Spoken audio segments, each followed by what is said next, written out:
a nice recipe with the black pieces.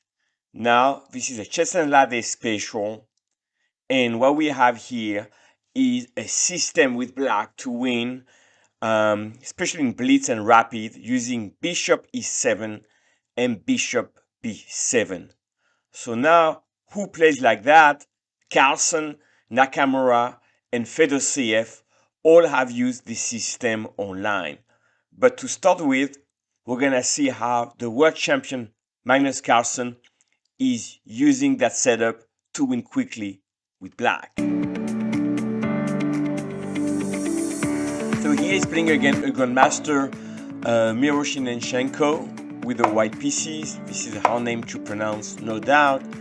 And now we start with bishop e7. One bishop is here developed. Now we do e6 and white castle. We continue the game with c5, c3 defending the pawn on d4, logical, and now knight f6, rook e1 played by the grandmaster with white, bishop e7. And here we go. The two bishops are developed. We have a nice fianchetto here, and we're waiting to see what white will do. So that's, I don't even know the name of that setup, but that's very interesting and off the beaten track. So here, a4 played, logical, and Carlsen exchange, and now play knight c6. Now knight c3 developing the pieces, and here he does not castle. What he does is knight b4 attacking g3, but also putting some pressure on this long diagonal. So here bishop f1 was played. That's a little bit shy and patient. Bishop b1 was better with the idea to do e5, potentially attacking here. Anyway, bishop f1 played, and now castle. Not so easy for white to attack, because if you were to do e5, I can simply come to d5, have a very nice setup here, and this long diagonal is going to favor black. Now in the game, bishop g5 played. That's an interesting move, and now bishop c6 attacking the queen. Note that the knight on b4, sorry, is defended by the bishop. The queen has to move. Now white was trying to stay in the game and say, let me just exchange the queen. That's a big mistake, as we shall see.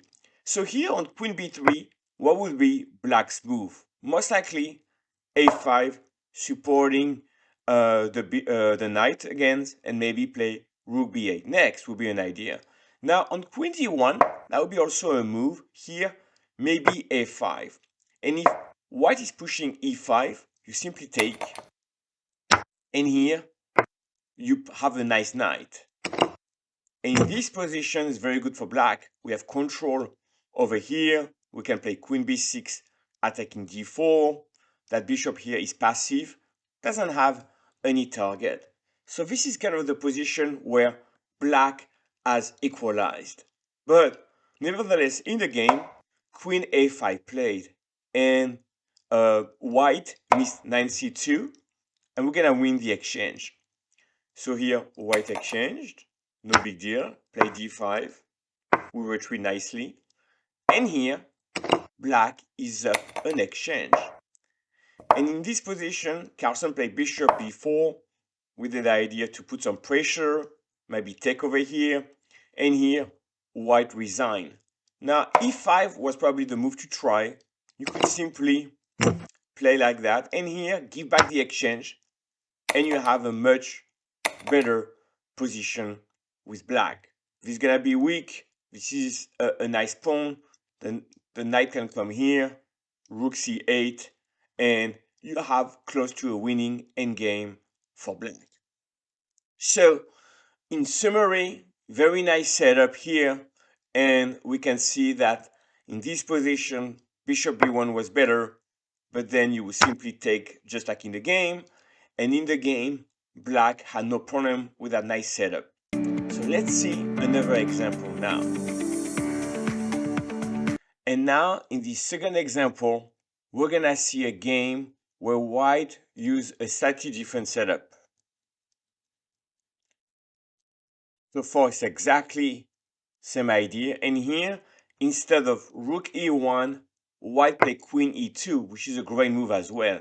Now once again, our setup, the two bishops here, and we're waiting for white to do something.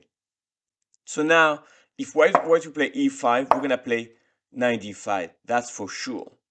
Now, in the Fedoseev game, I like to show bishop g5 was played. And here, I'm not gonna go for the whole game, but Fedoseev closed here, then play h6.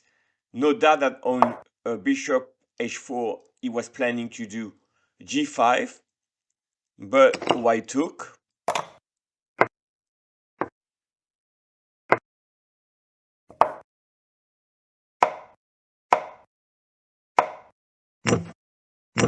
In this position, Fedoseev played knight d4, and he got 3 pawns for the piece. And later on, he managed to win this game. So that was one idea.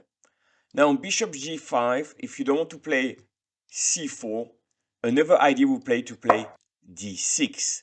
Let me show you how this works.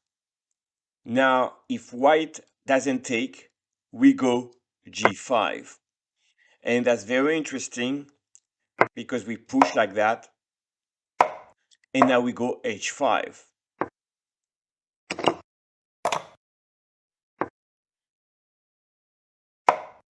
And here, we can potentially play long castle and attacking. To show you a game,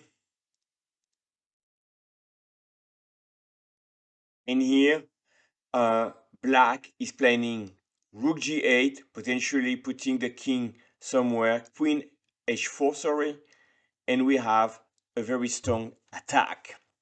Now, the last thing I want to show is in this position, we just show like a line with bishop g5, and I want to also prepare you against knight bd2. Now we're following another Grandmaster game.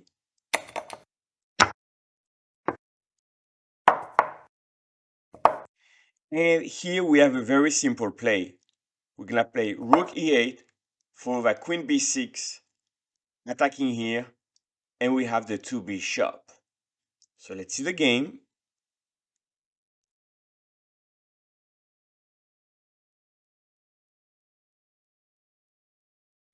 In here, black is already better. Why is that? You can see this bishop here and that bishop there. They're not really attacking anything. We're gonna play with that bishop, the knight gonna come here, and we're gonna attack the king.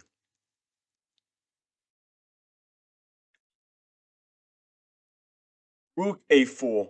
You can see here, the king here, the bishop there, and we're putting some pressure on e4.